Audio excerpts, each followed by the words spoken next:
My name is Matt Wall. I'm with HNTV, the consultant hired by ODOT, as Terry mentioned. And I want to make sure everyone received a handout when they came in, just so we don't forget about it. It's kind of a very important part of our process. We want to make sure that we're meeting the needs of the community. So we're looking to make sure, is this the best time, location, what works for you, so that when we serve everyone, we can adjust our future public involvement activities to accommodate you. Also, we want to, find out more about, since you're the people that actually live in the community, find out more about, what do you like about your community, what are things you think could be improved upon, and just so we can better understand how everything works. So now we're going to take a look at, as Terry mentioned, the transportation component of the project, which obviously is a major component because the road doesn't exist today. This is an illustration that came out of the Interbelt study. Everyone's heard about the Interbelt, I'm sure, by now. This was from 2004 when it was recommended that they look at a roadway. A lot of people said, I'm trying to get out to the University Circle area, but I can't get there. Why don't you look at all these freeways and different things that you studied in the past? So that's what originally initiated the study. This was studied in the 60s as a freeway, and then the 70s and 80s as a local roadway. But again, it came to light in the early 2000s. And at that time, it was named the University Circle Access Boulevard. And as Terry mentioned, it is much more than that. That's what got it started, but it is much more. So this, don't be overwhelmed by this. There's a big board of this in the back, but this is actually the process at which we're following. This is a federally funded project. It's being done in accordance with ODOT project development process. There's 14 steps. Step 1 here, where it's a concept, it's an idea. Step 14 all the way on this side, where we're through construction. So this is the process that we follow with using the federal funds and the federal guidelines. We're currently here at the end of, there's two things to note. The steps go around the outside, and again, all the details in the back if you want to read it. On the inside, you'll see kind of a second wheel, and these are what is called concurrence points. And this is all the times we come back out to the public in a formal public meeting to gather your thoughts and gather your inputs. The first one was held in September, and we're currently here working in step 5.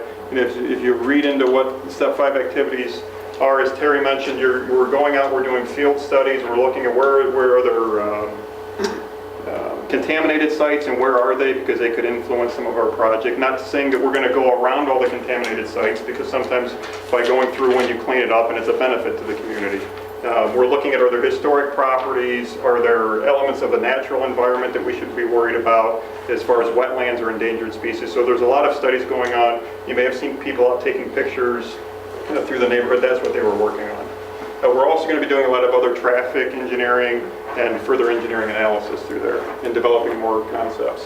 So as Terry already kind of spoke to, and I'll be very brief on this, but the goals and objectives are to improve the access and mobility, but it's not only between the interstates and University Circle, but it's also the roadways in between. And as we'll see as we go through the corridor, the access through a lot of these areas that are currently vacant, part of it is probably because there is very poor access to them. It's also, as Terry said, to create economic development economic development opportunities.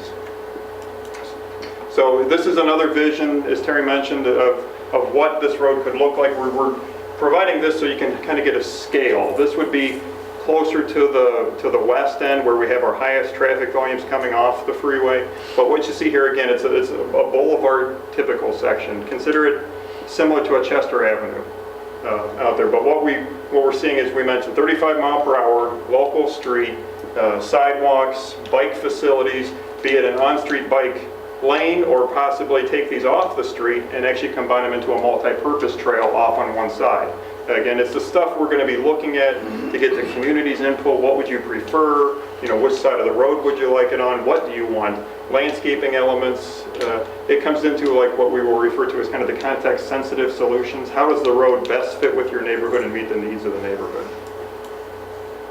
These are the initial alternatives that were studied. And the original study area you see here, and to orient everyone, this is I-490 as it dead ends on East 55th Street.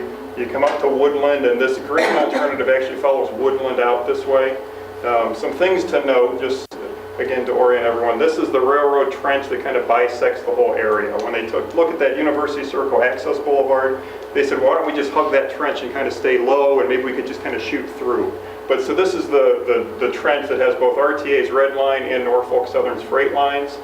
bisecting the other direction this way is Norfolk Southern's mainline tracks. This is like 75 to 90 trains a day coming through here. So this is the main tracks that are elevated through the city that you would cross under at Woodland. Along the eastern boundary is another freight rail line. This is CSX Transportation, another freight mainline track for that railroad. It kind of is elevated again as you would go under Woodland and Buckeye. And then along the southern boundary, another railroad track. This is RTA's blue and green lines down here. So we've got tremendous rail infrastructure in the area, and that's part of the reason you don't have much continuous roadways coming through here. Add into that the Kingsbury ravine down through here. So you got both natural and man-made obstructions that kind of somewhat precluded how the roadways were developed. So in the north-south direction, you got 55th and 79th being your only other continuous roadway. In an east-west direction, you've got Woodland is your only continuous east-west, and then you've got Kinsman coming down kind of on a radial movement out of the city. So these are the alternatives.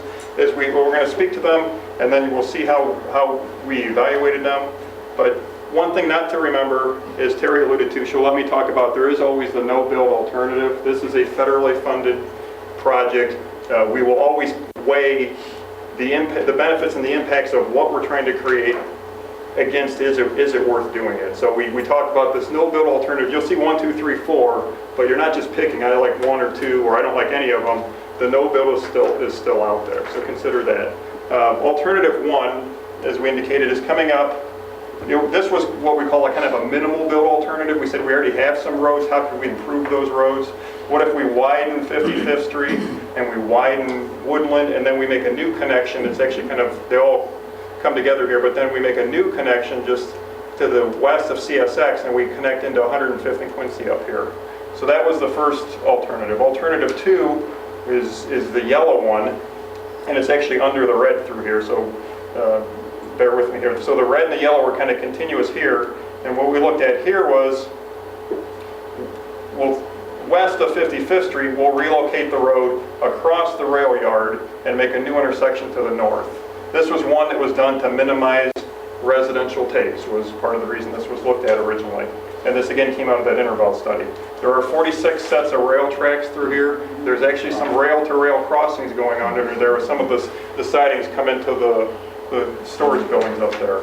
And down in the trench, you also have RTA's train maintenance facility down here as well. So this alternative came across to the north side, across Kinsman, then crossed over, and it looked to stay tight again to the rail corridor. It actually came in kind of the backside of Orlando Bakery. And what we later found out on that one is that, yes, you stay tight to the rail, but you actually take out the whole loading dock facility, so all their operations would be impacted there.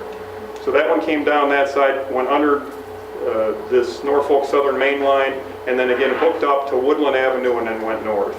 Alternative 3, very similar at the west side, but this one stayed down the whole north side of that railroad trench, again trying to stay tight to stay out of the neighborhoods.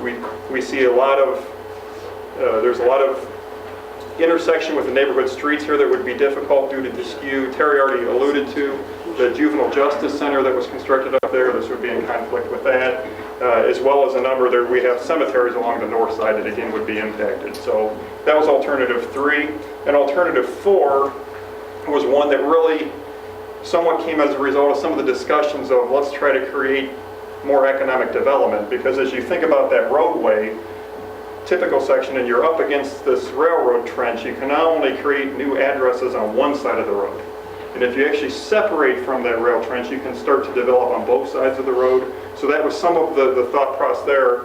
And when we did find there were a lot of alternatives that were having severe impacts when we stayed tight. So this was one that comes through the St. Hyacinth neighborhood at the north end, crosses, bridges over the Kingsbury Valley, intersects at Kinsman, goes over RTA again, then comes down Grand Avenue in front of Orlando Bakery now, under Norfolk Southern, intersects back at Buckeye, up to Woodland, then again continues north. So those are a brief description of the 4 alternatives.